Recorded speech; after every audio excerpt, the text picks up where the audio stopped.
I remember it like it was yesterday, though it was the first Tuesday in May in 2008. That was the day that my son called me from across the country. He was living in our home state of Wisconsin. We had moved to Texas. And he said, "Mom, I don't remember the last 3 days of my life. It isn't the first time, and I need help." And I knew in my mom gut for a long time there was something going on, and I just couldn't put my finger on it. But that phone call forced me to see exactly what was going on. My son, 20 years old, was addicted to alcohol. And that phone call is what changed not only my parenting, but my entire life as a human.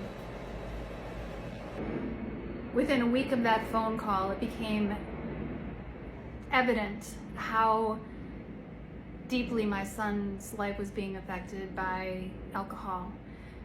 He landed in the hospital for drinking copious amounts of vodka.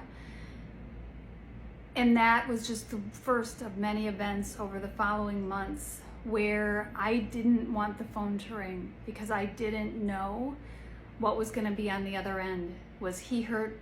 Did he hurt someone else? So many times as a mother over those months, I was heartsick, knowing that my son was not drinking to party, but rather to quell his anxiety and depression, and knowing that as a parent I had contributed to that. It was very difficult. I'm far from the only parent who's experienced their child being addicted to drugs or alcohol. What I hope to do is share some of my story with you in the hopes of inspiring you along your journey. I think when we share from our hearts and we speak the truth, other people feel that. My son went through a very difficult 18 months.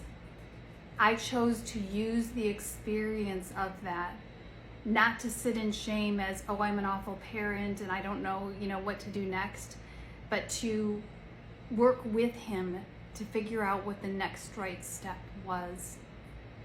When I share my stories, I continue to go along, I'm hoping that you're going to grab some truth and it will inspire you to work with your child as well.